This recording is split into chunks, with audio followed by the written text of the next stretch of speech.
علیکم ورحمۃ اللہ وبرکاتہ۔ میں امتیاز جلیل۔ سب سے پہلے تو میں آپ لوگوں سے معذرت چاہتا ہوں کہ میں آپ لوگوں کا شکریہ ادا کرنے میں تھوڑی سی دیری ہوئی۔ اس کی وجہ یہ ہے کہ کل لگاتار تقریباً 12 گھنٹے گاڑی کے اوپر بیٹھ کے اورنگ آباد سے تھانے تک کا سفر طے کرنا، اس کے بعد بہت زیادہ سیویئر پین، بیک پین ہو گیا تھا، جس کی وجہ سے آج دن میں مجھے 2 مرتبہ فزیو تھراپی کروانی پڑی۔ لیکن الحمدللہ آپ لوگوں نے جس طریقے کا رسپانس کل کے دن دیا، میں لفظوں میں اس کا شکریہ ادا نہیں کر سکتا ہوں۔ یہ ہم نے جتنے بھی لوگوں نے آواز دی تھی، ہم سب نے مل کر جو کوششیں کی تھی کہ ہمیں ممبئی جانا ہے اور سوتی ہوئی سرکار کو جگانا ہے، پولیس سے سوال کرنا ہے، جس بھاری تعداد کے اندر آپ لوگ اس ریلی کے اندر موجود رہے، میں سمجھتا ہوں کہ ہندوستان کی تاریخ کے اندر اسے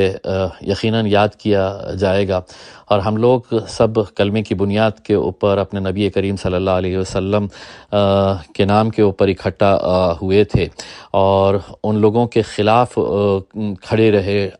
ڈٹ کر سرکار سے آنکھوں میں آنکھیں ڈال کر سوال کر رہے ہیں کہ آخر قانون اگر ہے تو اس قانون کا پالن کیوں نہیں ہو رہا ہے، کیوں اس طرح سے لوگوں کو چھوٹ دی جا رہی ہے۔ ایک بہت بڑا پیغام گیا، صرف مہاراشٹر میں ہی نہیں بلکہ ہندوستان بھر میں آپ لوگوں کی اس کوشش کو سراہا جا رہا ہے، بلکہ ہندوستان کے باہر سے بھی بہت سارے لوگوں نے اس کی تائید کی ہے کہ ہم لوگوں نے جس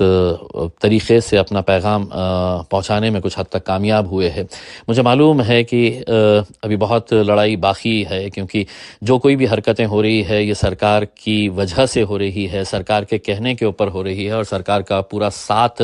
ان لوگوں کو مل رہا ہے۔ اس وجہ سے ان کی زبان اتنی لمبی ہوتی جا رہی ہے۔ کہیں نہ کہیں اس زبان کو تھوڑی کم کرنے کا کام ہم لوگوں نے اتنی بڑی ریلی کے ذریعے کرنے میں سمجھتا ہوں کہ ہمیں کچھ حد تک تو ضرور کامیابی ملی ہے۔ لڑائی ابھی ختم نہیں ہوئی ہے، لڑائی ابھی اور بھی ہمیں کرنی ہے۔ بہت سارے لوگ سوشل میڈیا کے ذریعے اس کی تائید کر رہے ہیں، تو کچھ ایسے بھی لوگ ہیں جو ہر وقت کچھ نکتہ چینی کرنا ان کی ایک فطرت میں بنا ہوا ہوتا ہے۔ تنقید کرنا مطلب وہ اپنا فرض سمجھتے ہیں کہ اگر تھانے تک گئے تو بمبئی کیوں نہیں گئے، بمبئی گئے تو مکھیہ منتری سے کیوں نہیں ملے، اس طرح کے بہت ساری باتیں کر رہے ہیں۔ لیکن کچھ باتیں ایسی ہوتی ہے جو حکمتاً کرنی پڑتی ہے، اور کل ہم نے جو فیصلہ لیا ہے، میں سمجھتا ہوں کہ ہم نے اتنی بڑی ریلی نکال کر الحمدللہ جس طریقے سے ڈسپلن کا مظاہرہ کیا گیا تھا، جس اچھے طریقے سے جس نیک مقصد کے لیے ہم لوگ جا رہے تھے، اس میں ہمیں کامیابی ملی۔ لیکن کہیں نہ کہیں کچھ داغ لگانے کی کوششیں آگے چل رہی تھی، اس وجہ سے کل کا جو فیصلہ کیا گیا تھا ہم نے، وہ فیصلہ میں سمجھتا ہوں کہ میں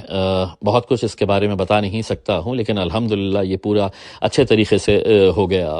ہے۔ تو میں آپ سبھی لوگوں کا تہ دل سے شکریہ ادا کرتا ہوں ایک مرتبہ پھر سے، اور آپ کو یہ کہنا چاہتا ہوں، اور خاص طور سے ان لوگوں کو کہنا چاہتا ہوں کہ عاشق رسول کی حیثیت سے مجھ سے جتنا ہو سکتا ہے میں نے کیا ہے۔ اگر مجھ سے